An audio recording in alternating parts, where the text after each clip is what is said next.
तर व्यक्तिरेखा कशा पोचत आहेत होत आहे ना समरस आपण आवडत आहेत ना. तर आता गांधारीचं दुःख आपण ऐकलं. आता तशीच एक महाभारतातील अजून एक द्वेषाने पेटलेली स्त्री व्यक्तिरेखा म्हणजे अंबा, काशी राजाची कन्या, जिचं स्वयंवरात देवव्रत भीष्माने विचित्र वीर्याकरिता हरण केलं. खरं तर अंबा सौभपती शाल्वराजावर अनुरक्त होती, परंतु भीष्मांनी काशीराजाच्या तिन्ही कन्यांचं अपहरण केलं आणि अंबेचं संपूर्ण आयुष्यच मातीमोल होऊन गेलं, उद्ध्वस्त होऊन गेलं. अशी अपमानित अंबा क्रोध आणि सुडाच्या भावनेने पेटली नसती तर नवलच ना. तिचा तळतळाट, तिचा रागा, तिचं वैफल्य जाणून घेऊया अंबा या कथेतून नेत्रावती यांच्याकडून. अंबा. हस्तिनापूरच्या राजमहालात अंबा द्वेषाने येरसाऱ्या घालत होती. मुक्त केश संभार, रक्तवर्णी अंशुक, गौरवर्णी अंबा क्रोधाने लाल झाली होती. संतापाने तिची नाजूक काया थरथरत होती. नजरेत अंगार फुलला होता, नाकपुड्या थरथरत होत्या. प्रत्येक पाऊल ती ठासून टाकत होती. रागाने मुठी आवळलेल्या होत्या. तिच्यापाशी शक्ती असती तर तत्क्षणी समोर येणाऱ्याला तिने भस्मसात केलं असतं. अपमान अपमान अपमान. अपमानाने क्रोधित झालेल्या तेजस्वी अंबेच्या डोळ्यातून अश्रूही वाहत होते. क्षणाक्षणाला तिच्या चेहऱ्यावरचे भाव बदलत होते. कधी क्रोध, कधी वैफल्य, कधी जीवघेणी अगतिकता. आपल्या संतापाने तळतळाटाने काय साध्य होणार आहे हा प्रश्न तिला पडला होता. तिचं संपूर्ण आयुष्य उद्ध्वस्त झालं होतं. तिच्यासारखी नाजूक कळी अकालीच खोडून फेकली गेली होती. तिच्या स्वप्नांची राख रांगोळी झाली होती. तिचं प्रेमही पायदळी तुडवलं गेलं होतं. आणि त्याहूनही दुःखाची गोष्ट म्हणजे तिच्या मानसिकतेचं कुणालाही सोयीसुतक काहीच नव्हतं. ना तिच्या पित्याला, ना मनाने वरलेल्या पतीला, ना स्वयंवर मंडपातून तिला ज्याच्यासाठी पळवून आणलं गेलं त्या विचित्र वीर्याला, वा पळवून आणणाऱ्या भीष्मांनाही. अशा परिस्थितीत तेजस्विनी अंबा सौदामिनीसह तळपली नसती तर नवलच. तिचं आयुष्य उद्ध्वस्त करणाऱ्या भीष्मांविषयी तिला तिरस्कार वाटणं साहजिकच होतं. अंबा, अंबिका, अंबालिका तिघी काशीराजाच्या स्वरूप सुंदर सर्व गुणसंपन्न कन्या. अंबा ज्येष्ठ. तिघी उपवर झाल्या त्यावेळी काशीराजांनी स्वयंवराचं आयोजन केलं. देशोदेशीच्या राजांना निमंत्रण केली. स्वयंवरासाठी एक एक राजा आपल्या लवाजम्यासहित काशीराजाच्या काशी नगरीत डेरे दाखल होत होता. काशीराजा स्वतः जातीने उपस्थित राहून निमंत्रित नरेशांचं स्वागत करत होता व त्यांच्या योग्यतेनुसार त्यांची व्यवस्था करत होता. उपवर कन्यांचा पिता स्वतः काशीराजा काहीसा चिंतित होता. स्वयंवर सुरळीत पार पडावे आणि आपल्या तीनही कन्यांना योग्य वर लाभावे याकरिता तो आपल्या कुलदेवतेची प्रार्थना करत होता. स्वयंवर म्हटलं की विवाहाच्या मंगलवाद्याबरोबरीने युद्धाची रणशिंगेही कधी फुंकली जातील याचा नेम नसतो. पाहता पाहता विवाहवेदीला युद्धभूमीचं स्वरूप कधी प्राप्त होईल ते सांगता येत नाही. म्हणूनच काशीराजा काहीसा विवंचनित होता. तर अंबा, अंबिका, अंबालिका उद्या होणाऱ्या स्वयंवराच्या स्वप्नात दंग होत्या. तिघींचे भवितव्य उद्या ठरले जाणार होते. कुणा नरेशाच्या गळ्यात वरमाला घालावी, कुणाला आपले कसे काय ठरवावे या विचारात त्या होत्या. उद्याचा स्वयंवराचा दिवस त्यांचे भविष्य घडवणारा होता. कुठेतरी आनंद अनामित उर्मी तर कुठेतरी हुरहुर मनात भरून राहिली होती. तिघींपैकी अंबा मात्र निश्चिंत होती. ती आधीच सौभद्रपती शाल्वराजावर अनुरक्त झाली होती. शाल्वराजाच्याही मनात अंबा भरली होती. त्यामुळे उद्या होणाऱ्या स्वयंवरात अंबा शाल्वराजाला वरमाला घालणार होती. स्वयंवराच्या दिवशी तर स्वयंवरासाठी उभारलेला खास मंडप देशोदेशींच्या राजांनी व स्वयंवर पाहावयाला आलेल्या प्रजाजनांनी तुडुंब भरला होता. सारेच उत्सुकतेने काशीराजाच्या स्वरूप सुंदर राजकन्यांना पाहायला आतुर झाले होते. मोरगाची घटिका भरली आणि रेशमी वस्त्रे ल्यालेल्या सुवर्णालंकाराने नटलेल्या हाती शुभ्र फुलांची वरमाला घेतलेल्या अधोवदनी काशीराजाच्या तिन्ही कन्यका स्वयंवर मंडपात अलगद पावले टाकीत प्रवेशल्या. स्वयं काशीराजा त्यांच्या सवयी येत होता. अंबा, अंबिका, अंबालिका तिघींच्या सौंदर्याने समस्त सभामंडप मुग्ध झाला. प्रत्येक द्रुपदींनी ओळख करून देत काशीराजा पुढे पुढे जात होता. कुठल्याही द्रुपदीला वरमाला घालावयाची तिघी राजकन्यांना मुभा नव्हती. म्हणजेच त्यांचे हे स्वयंवर होते. त्यांनीच त्यांचे जीवनसाथी निवडायचे होते. स्वयंवर मंडपात काशीराजा आणि त्याच्या पाठोपाठ तिघी राजकन्या वरमाला घेऊन पुढे पुढे सरकत होते. आणि तेवढ्यात कानठळ्या बसणारा धनुष्याच्या प्रत्यंचेचा आवाज नभात भरून राहिला. आवाज कुठून येतोय हे नीटपणे समजण्यापूर्वीच शुभ्र अश्वांच्या रथातून महाप्रतापी गंगापुत्र भीष्म स्वयंवर मंडपात उपस्थित झाले.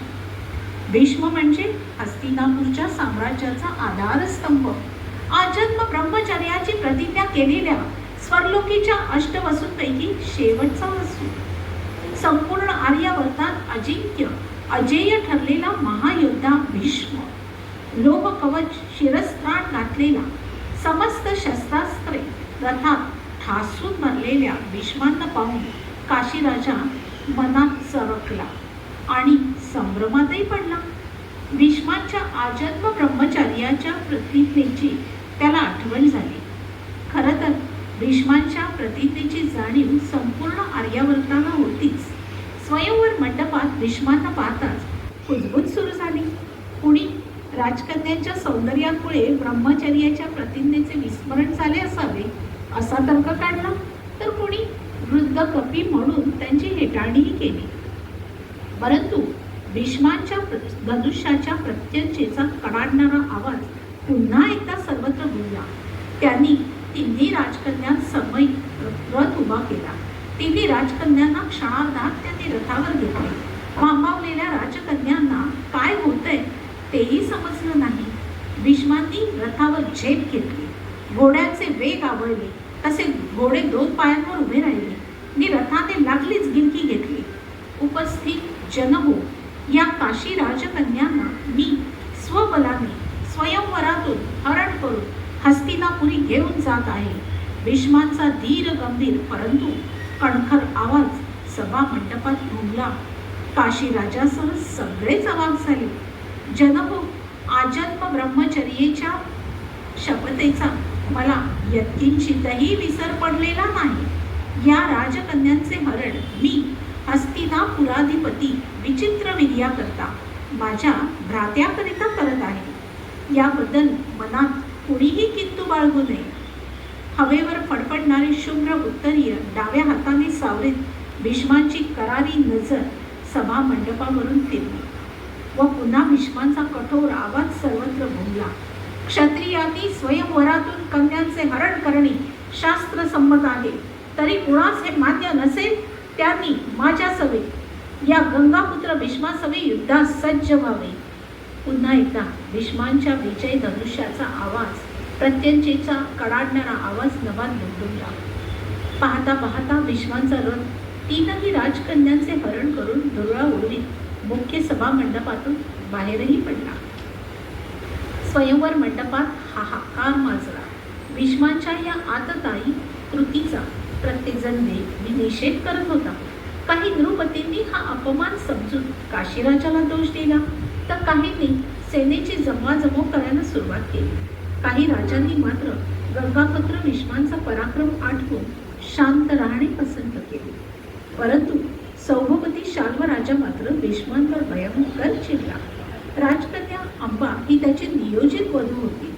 स्वयंवर प्रसंगी अंबा शाल्व राजाला वरणार होती आणि भीष्मांच्या या कारण नाट्यामुळे शाल्वराजाच्या स्वप्नांवर पाणी पडलं होतं. साहजिकच भीष्मांवर चालून जाण्याकरता त्याने सेनेची जमवाजमव केली. भीष्मांची ही कृती न पटलेल्या राजांनी शाल्वाला पाठिंबा दिला व एकत्रितपणे गंगापुत्र भीष्मांना युद्धाचे आवाहन केले. स्वयंवर प्रसंगी अशा प्रकारचे युद्धे झाल्याचे इतिहासात होतेच. त्यामुळे गंगापुत्र भीष्म युद्धाच्या तयारीतच होते. सौभपती शाल्वासमवेत समस्त राज्ये विरुद्ध एकाकी गंगापुत्र भीष्म असे युद्ध सुरू झाले. भीष्मांच्या विजय धनुष्यातून शरवर्षाव होऊ लागला.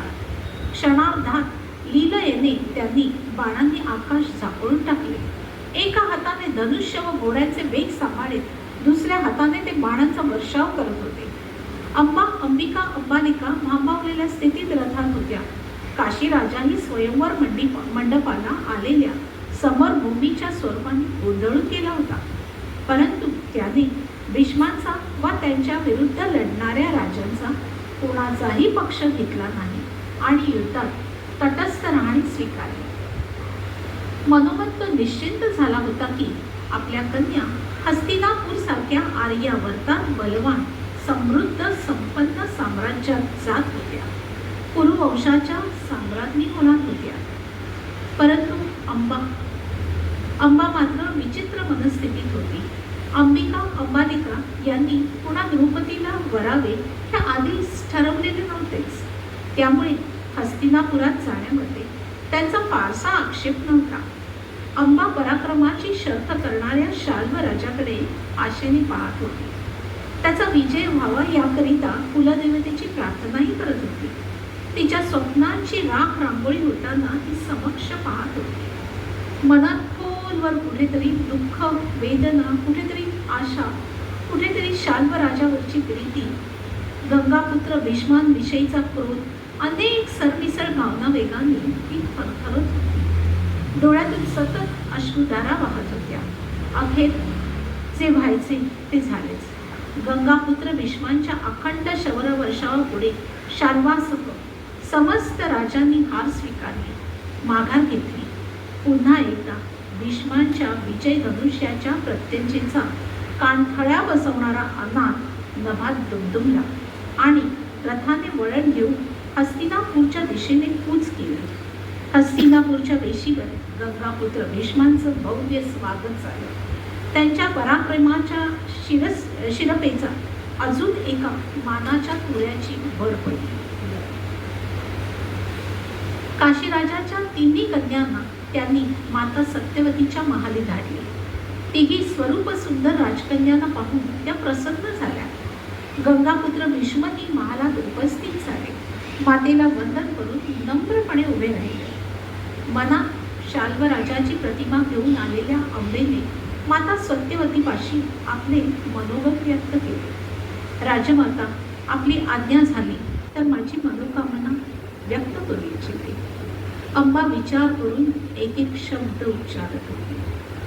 राजमाता, आमचे स्वयंवरातून हरण झाले आहे, परंतु मी सौभपती शाल्व राजांना मनाने वरले आहे. स्वयंवर समयीही मी वरमाला त्यांच्याच गळ्यात घालणार होते, परंतु दुःखावेगाने तिला काही बोलवे ना. अंबेच्या या बोलण्याने राजमाता सत्यवती व भीष्म दोघेही अचंबित झाले. अंबेने विवाह आधीच आपला मनोभय प्रकट केला, त्यामुळे ते दोघे काहीसे निश्चिंत झाले. काहीतरी विचारविनिमय करून त्यांनी अंबेला सन्मानाने शाल्व राजाकडे पाठवण्याचा निर्णय घेतला. राजकुमारी अंबा, पुन्हा भीष्मांचा आवाज अंबेच्या कानी पडला. आमचे हातून अजाणतेपणे तुमचे हरण झाले आहे. आम्हाला तुमची मनीषा माहीत नव्हती. अशी मनाने दुसऱ्या पुरुषाला वरलेली राजकन्या कुरुवंशाची स्नुषा होऊ शकत नाही. तसेच स्त्रीच्या मतांचा सन्मान करण्याची प्रथा हस्तिनापूरच्या या प्राचीन कुरुवंशाची आहे. त्यामुळे आम्ही तुझी सन्मानाने शाल्व राजाकडे रवानगी करत आहोत. अंबा आनंदाने हरकून गेली. गंगापुत्र भीष्म, राजमाता सत्यवती आणि स्त्रियांच्या मतांची कदर करणाऱ्या हस्तिनापूरच्या कुरुवंशाचा तिला आदर वाटला. अंबेकरिता साथ्यासह सुसज्ज रथ हस्तिनापूरच्या राजवाड्याच्या प्रांगणात उभा होता. राजमाता सत्यवती गंगापुत्र भीष्म यांचे आशीर्वाद घेऊन आपल्या अंबिका अंबालिका या भगिनींचा निरोप घेऊन अंबा रथारूढ झाली. कुरुवंशाबद्दलचा आदर मनात घेऊन माहेरच्या काशी देशीच्या स्मृती बरोबर घेऊन तिचा प्रवास सुरू झाला. रथाने सौवनगरीच्या दिशेने कूच केले. वायुवेगाने रथ धावत होता. रथावर हस्तिनापूरच्या कुरुवंशाची तेजोमयी प्रकाश फाकणाऱ्या सूर्याची पताका फडफडत होती. अंबा अभिसारिकेसह शाल्वराजाला भेटावयास निघाली. आपली मनोकामना पूर्ण होत आहे यातच ती समाधानी होती. परंतु सौवनगरीत तिच्यापुढे वेगळेच ताट मांडलेले होते. शाल्वराजा गंगापुत्र भीष्मांनी केलेल्या पराजयामुळे आधीच क्रोधित झाला होता. त्यातून भीष्मांनी अंबेला त्यांच्याकडे पाठवून दिल्याने तर त्याच्या जखमेवर मीठ चोळल्यासारखेच वाटले. भीष्मांनी आपल्या भ्रात्याकरिता म्हणजे परपुरुषाकरिता हरण केलेली काही काळ हस्तिनापुरात परगृही वास्तव्य करून आलेली अंबा स्वीकारणे त्याला योग्य वाटेना.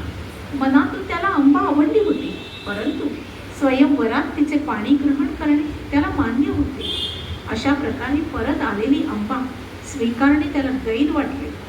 त्याहूनही मनात त्याला भीष्मांनी केलेला हा अवमानच वाटला. भीष्मांचा राग त्याने अंबेवर काढला. अंबेला स्वीकारावे की अव्हेरावे या दोलायमान स्थितीतील त्याच्या मनाने कौल दिला आणि त्याने अंबेला अव्हेरले. अंबा अचंबित झाली. तिला तिच्या प्रियतम शाल्वराजाकडनं ही अपेक्षाही नव्हती. तिचं स्वयंवरातून अपहरण झालं हा तिचा दोष नव्हता. भीष्मांना शाल्वराजा युद्धात हरवू शकला नव्हता हाही तिचा दोष नव्हता. मात्या सत्यवतीला सत्यकथन करताच तिला सन्मानाने शाल्वराजाकडे पाठवण्याचा निर्णय गंगापुत्र भीष्मांनी घेतला. त्यातही तिचा काहीच दोष नव्हता. तिचे चारित्र्य विमल आणि सूर्यप्रकाशा इतके स्वच्छ आणि पारदर्शी आहे हे तिने परोपरीने शाल्वराजाला पटवायचा प्रयत्न केला. अंबेच्या डोळ्यातून सतत पाझरणाऱ्या अश्रूंची शाल्वराजाला दया नाही आली. दुःखावेगाने तिची कोमल काया थरथरत होती. भविष्यातील अंधकाराने ती थांबावून गेली होती. शाल्वराजाने कठोरपणे तिला अव्हेरले. तिच्या साऱ्या विनवण्या फोल ठरल्या. अंबेने शेवटी आता मी कुठे जाऊ, काय करू विचारलेल्या या प्रश्नांकडे त्यांनी दुर्लक्ष केले. शाल्वराजाकडून अपमानित झालेली, दुर्दैवाने ग्रासलेली चिंतातूर अंबा सौवनगरीतून निघाली. पुढे काय करावं, कुठे जावं हे भले मोठा प्रश्नचिन्ह तिच्या पुढे उभं राहिलं. आपला जीवनपट समोर उभा राहिला. त्या क्षणी तिला आपल्या मातापित्यांची, काशीराजाची प्रकर्षाने आठवण झाली. या कठीण प्रसंगी आपल्याला आपल्या मातृगृही निश्चितच आसरा मिळेल याची तिला खात्री वाटली. विमनस्क स्थितीतील अंबा आपल्या माहेरी पित्याकडे काशीराजाकडे धावत आली. परंतु काशीराजा आधी राजा होता आणि नंतर पिता होता. भावनेपेक्षा कर्तव्य श्रेष्ठ मानणाऱ्यांपैकी एक होता. स्वयंवरात गंगापुत्र भीष्मांनी हरण केलेली कन्या परत पितृगृही येणे शास्त्रसंमत नाही अशी कारण मीमांसा देऊन त्याने अंबेला आसरा देणेही नाकारले. अशा कन्येला स्वीकारून आर्यावर्तात काशी देशाची नाचक्की होईल की काय अशी भीती त्याला वाटली आणि त्याकरिता त्याने अंबेला आपल्या ज्येष्ठ कन्येला आसरा देणंही नाकारले. स्वयंवरातून हरण गेलेल्या कन्येला माहेर नसते. तिने श्वशुरगृहीच राहावे असा उपदेश करून अप्रत्यक्षरित्या तिला माहेरचा रस्ताच दाखवला. हताश अंबा वेदनेने कळवळली, परंतु तिची दया प्रत्यक्ष तिच्या जन्मदात्या पित्यालाही आली नाही. अंबेला काशी नगरीतून बाहेर पडण्या वाचून पर्यायच नव्हता. तिच्या पित्याने, काशीराजाने तिला श्वशुरगृही जाण्याचा सल्ला दिला. त्याकाळी स्त्रीला पितृगृह व पतिगृह या व्यतिरिक्त स्थान नव्हते आणि अंबेकरिता पितृगृहाचे दरवाजे तर कायमच बंद झाले होते. पित्याच्या सल्ल्यानुसार तिने पुन्हा हस्तिनापुरात जाण्याचा निर्णय घेतला. तोपर्यंत हस्तिनापुरात तिच्या दोन्ही भगिनींचा, अंबिका व अंबालिका यांचा विचित्रवीर्याशी विवाह झाला होता आणि त्या कुरुवंशाच्या स्नुषा म्हणून हस्तिनापूरच्या साम्राज्ञी म्हणून सुखैदेव होत्या. अंबेचे भीष्माने हरण केले होते. माता सत्यवतींनी तर विचित्रवीर्याकरता तिला वैध ठरवले होते. आता हस्तिनापुरात काय म्हणून जावे हा प्रश्न तिला पडला. गंगापुत्र भीष्मांनी आपले हरण केले. त्याआधी त्यांनीच आपल्याला न्याय द्यावा, आपली जीवन नौका पार लावावी. वा गंगापुत्रांनी आपली प्रतिज्ञा मोडून आपल्याशी विवाह करावा, असे विचार मनात घेऊन अंबा हस्तिनापुरात उपस्थित झाली. परंतु इथेही तिचं दुर्दैव आढळलं. भीष्मांनी तर आपली प्रतिज्ञा मोडणे कालत्रयही शक्य नाही म्हणून सांगितले. तिच्या आजच्या या परिस्थितीला आपण जबाबदार नाही हेही निक्षून सांगितले. हस्तिनापूरच्या कुरुवंशाच्या प्राचीन राजदरबारात अंबा न्यायदानाच्या कटोऱ्यात उभी होती आणि गंगापुत्र भीष्म न्यायासनावर अधिष्ठित होते. एक असहाय्य अबला, कुणाचंही पाठबळ नसलेली स्त्री एका बाजूला, तर दुसऱ्या बाजूला हस्तिनापूर सारख्या महाबलाढ्य साम्राज्याचा मानदंड असलेले गंगापुत्र भीष्म, असा निवाडा होता. अखेर निर्णय व्हायचा तोच झाला. गंगापुत्र भीष्मांनी आमची आजन्म ब्रह्मचर्याची प्रतिज्ञा मोडणे अशक्य आहे. त्यामुळे जरी आम्ही राजकुमारी अंबा तुमचे स्वयंवरातून हरण केले असले तरी पाणी ग्रहण करणे शक्य नाही. तसेच हरण समयी आम्ही आमच्या भ्रात्याकरिता सम्राट विचित्रवीर्याकरिता राजकुमारींचे हरण करत आहोत अशी सूचनाही दिली होती. आणि शास्त्रानुसार स्वयंवर मंडपातून कन्येचं हरण करणं हे क्षत्रियांकरिता शास्त्रसंमत आहे.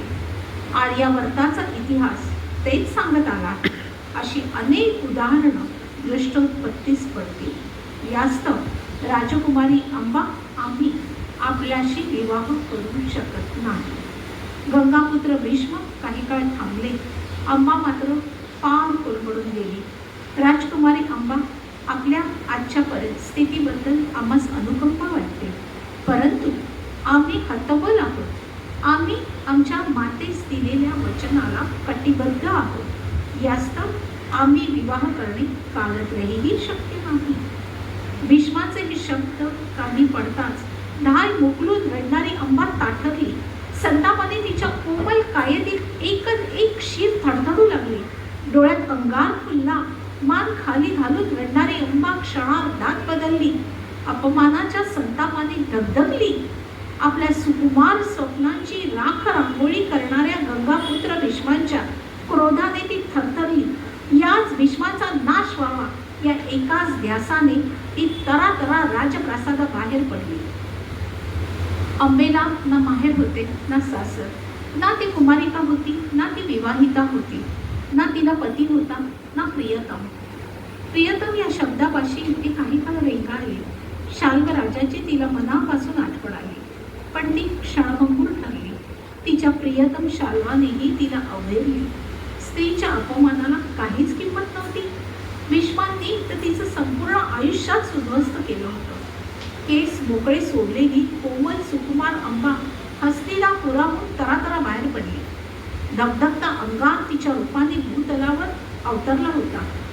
तिला एक आणि एकच ध्यास होता, भीष्मांचा नाश. त्याकरता तिची काहीही करावयाची तयारी होती. त्याच ध्यासाने तिने निबिड वनाचा आश्रय घेतला. पर्णकुटी बांधून घोर तप आचरले. रात्रंदिवस तपाचरण व शरीर जगवण्याकरता फक्त फलाहार असा दिनक्रम आचरणाऱ्या अंबेच्या मनीचा भीष्मांच्या नाशाचा ध्यास तसूभरही कमी झाला नाही. उग्र तप करून तिने प्रत्यक्ष शिवास प्रसन्न करून घेतले आणि भीष्मांच्या नाशाचे बीज पेरले. शिवशंकराच्या वरानुसार पुढील जन्मी तू भीष्मांचा नाश करशील असा होता. अंबेला आता या जन्मात काहीच सारस्य उरले नव्हते. भीष्मांच्या नाशाकरिता तिला अधिक काळ वाट पाहावी असंही वाटेना. या नश्वर देहाचाही तिला तिटकारा वाटू लागला आणि आणि तिने आपल्या आयुष्याचा अंत करण्याचे निश्चित केले. निर्जन निबिड अरण्यात तिने स्वतःच काष्ठांची चिता रचली आणि अग्नीला आवाहन केले. लाल भडक ज्वाळांनी ती चिता धडधडू लागली. त्या ज्वाळांसवे तिच्या मनातल्या भीष्मांच्या नाशाच्या सुराने रौद्र रूप धारण केले. कोमलांगी अंबा क्रोधातिरेकाने थरथरू लागली. जणू एखादी अग्निशलाकाच त्या क्षणी तिच्या समोर कोणी उभं राहिलं असतं तर जळजळ त्या निखाऱ्यासह तिच्या नजरेने त्याची राख करून टाकली असती. मनोमन शिवाचे स्मरण करून भीष्मांच्या वधाचा सूड मनात घेऊन तिने संथपणे चितेला प्रदक्षिणा घातली आणि क्षणार्धात अग्नीने भडभडणाऱ्या चितेत तिने उडी घेतली. तेजाचा कण असलेली सुराने पेटलेली अग्निशलाका अग्नीत विलीन झाली. अंबेचा अंत झाला खरा, त्याबद्दल कुणालाच त्याचं सोयर सुद्धा फुलं वाटलं नाही. ना तिच्या पित्याला काशीराजाला, ना तिच्या प्रियतम सौभवती शाल्वराजाला, ना तिचे हरण करणाऱ्या गंगापुत्र भीष्मांना. अग्नीच्या ज्वाळात समर्पण केलेल्या अंबेने पुनर्जन्म घेतला, तोही अग्नीच्या ज्वाळातूनच. पांचाल नगरीच्या द्रुपद राजाने पुत्र प्राप्तीकरिता पुत्रकामेशी यज्ञ केला. त्या यज्ञातून वीरवेशात दृष्टद्युम्न प्रगटला. पाठोपाठ योजनगंधा लावण्यवती द्रौपदी उपजली आणि त्यानंतर अवतरला तो शिखंडी, जो पूर्णतया पुरुषही नव्हता नीट संपूर्ण स्त्रीही नव्हता. दृष्टद्युम्नाची उत्पत्ती पांडवांचे गुरु द्रोणाचार्यांच्या नाशाकरता होती. द्रौपदीची नरेला भाग झालेल्या दुर्जनांच्या नाशाकरता होती आणि शिखंडीची उत्पत्ती गंगापुत्र भीष्मांच्या वधासाठी होती. शिखंडीच्या रूपाने अंबेने महाभारत युद्धात भाग घेतला. तिची भीष्म वधाची इच्छा इतकी तीव्र होती की पुनर्जन्मानंतरही तिला तोच ध्यास होता. महाभारत युद्धात शिखंडी आणून अर्जुनाने शरसंधान करून अंबेने भीष्मांवरचा सूड पूर्ण केला. अंबेचा ध्यास सिद्धीस केला. तिच्या जीवनाचे इप्सित साध्य झाले. एका सुराच्या प्रवासाची अखेर झाली. धन्यवाद.